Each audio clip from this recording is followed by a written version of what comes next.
Salut, j'espère que tu vas bien pour ce nouvel épisode de Cap Copywriting.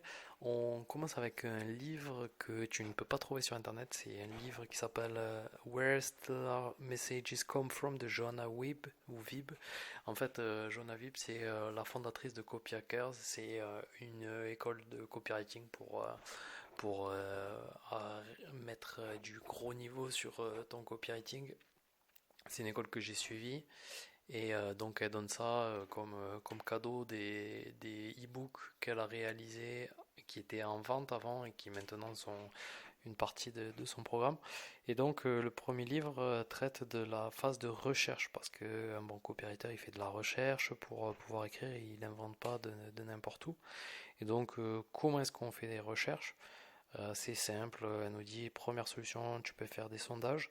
Moi, je te le conseille pas parce que franchement, les sondages, les gens ils disent des mythos. On l'a vu dans le livre Consumerologie. Un sondage, il faut qu'il soit réalisé par quelqu'un dont c'est vraiment la spécialité pour arriver à limiter les biais. Et franchement, est-ce que ça en vaut la peine? Parce que la deuxième solution, c'est d'aller parler aux gens. Et il y a une étude là dont elle parle et que j'avais retenue qui est intéressante, c'est que si tu interviews entre 12 et 15 personnes, tu arrives à générer environ 80% de tous les pain points et enfin en gros toute l'info que tu vas avoir besoin pour écrire ta page en 12 à 15 entretiens. Donc franchement, pas besoin d'aller faire des sondages et donner quelque chose en retour.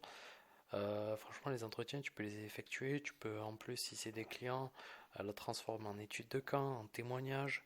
Voilà. Donc, moi, je te conseille de faire des interviews. C'est carrément bien. Après, les interviews, c'est pas simple non plus à réaliser. Il y a des biais, il y a des bonnes questions à poser, il y a une manière de faire l'interview.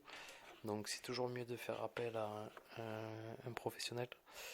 Mais si tu te sens de le faire, et tu peux le faire à deux pour qu'il y ait quelqu'un qui note ou quoi, voilà. Bon, mais c'est à toi de voir.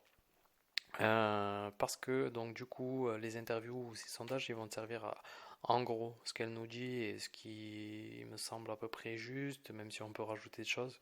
Mais basiquement, ça va servir à cibler la douleur et deuxième à refléter la motivation. Enfin, en gros, à choper les motivations et pouvoir le refléter sur la page. Les douleurs, c'est très très important parce que ça va pouvoir, la cible elle va pouvoir se dire, ah ok, il me comprend, il sait ce qui m'empêche de dormir la nuit, qu'est-ce qu'on peut faire pour voir les pain points si on ne fait pas les interviews, on peut aussi auditer les sites des concurrents, c'est ce qu'elle nous dit, pour voir ce dont ils parlent dans les publicités. C'est bien d'ailleurs si tu as des concurrents parce que ça veut dire que ça répond à un marché. Et je lisais là aujourd'hui justement une fille, Caroline Mignot, qui a lancé son SaaS et elle n'a pas de concurrent. Et donc elle, ça lui avait fait peur. Bon, après, elle a l'air de s'en tirer, mais c'est toujours plus compliqué. Et comment tu peux faire aussi pour voir si les pain points, enfin, pour voir lesquels fonctionnent le mieux, tester avec des pubs, des pay-per-click. Tu testes un pain point par pub et tu vois celle qui fonctionne le mieux. Qu'est-ce que tu peux faire? Tu peux aussi suivre enfin ça c'est la base, et suivre les personnes qui sont ta cible, ouais, qui sont dans ta cible sur les réseaux sociaux, sur leur blog, partout sur internet en vrai, et voir ce dont ils parlent. Une fois que tu connais ces douleurs, tu vas pouvoir commencer à réfléchir à la façon dont ta solution va pouvoir les avantager, va pouvoir éradiquer ces douleurs. Et tu vois, ça c'est hyper important pour rédiger ta copie, ça, il n'y a aucun problème là-dessus. Et donc, la deuxième partie, c'est forcément la motivation. C'est la motivation, bah, c'est la base du marketing, j'ai envie de dire. Si tu sais quelle douleur tu résous, ben là tu peux parler de ce qui les a motivés à venir sur le site, tu peux arriver, enfin franchement, c'est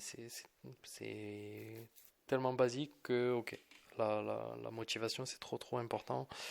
Qu'est-ce que ça va pouvoir faire un audit? Ça va pouvoir confirmer que ta solution est ce qu'ils pensaient être, leur rappeler qu'ils ont besoin d'une solution comme la tienne, s'ils veulent résoudre leurs problèmes, les aider à rester plus longtemps sur la page et réfléchir à ton offre. les faire commencer à se dire ah ouais, ouais, ouais, c'est trop bien, et les déplacer vers, enfin direct, tout doucement vers la partie achat de les convertir quoi.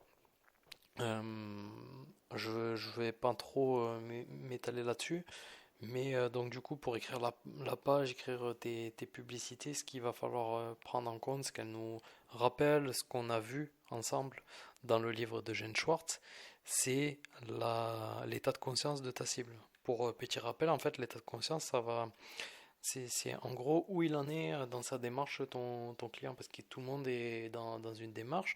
Est-ce qu'il reconnaît qu'il a un problème à résoudre? Est-ce qu'il connaît quelques solutions? Il sait qu'on peut résoudre ce problème? Ou est-ce qu'il connaît ton produit? Comment? Parce que voilà, ça va tout changer en fait ça. Par exemple, pour arriver à découvrir l'état de conscience de tes visiteurs, tu peux utiliser Google Analytics et Google AdWords. Elle nous explique.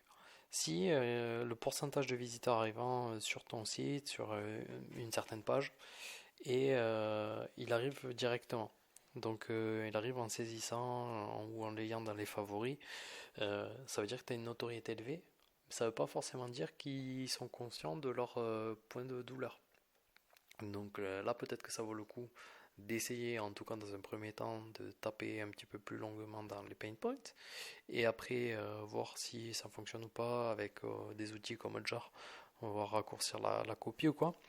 Euh, un deuxième truc, c'est si il y a beaucoup de visiteurs qui y arrivent après avoir fait des recherches sur Google avec des longues traînes, ça veut dire qu'ils n'ont pas forcément conscience de vous, enfin de toi, c'est enfin, vous, celle qui le dit, mais une grande conscience de leur douleur. Donc là, on va pouvoir développer sur la solution. Et si les visiteurs ils ont spécifiquement recherché le nom de ton produit, le nom de ta marque, là t'as pas besoin de parler enfin, de la solution, mais tu vas aller direct dans les bénéfices et une copie très courte. Tu dois rédiger. Alors je vais regarder, pardon, combien on en est, 2 minutes. Et on est assez loin, donc je continuerai demain pour la suite. Mais ça me semble intéressant de, de, de bien expliquer ça, cette partie des recherches. J'espère que ça t'a donné envie de faire des interviews. Si c'est le cas, ben, tant mieux. Allez, je te dis bonne soirée et ciao ciao.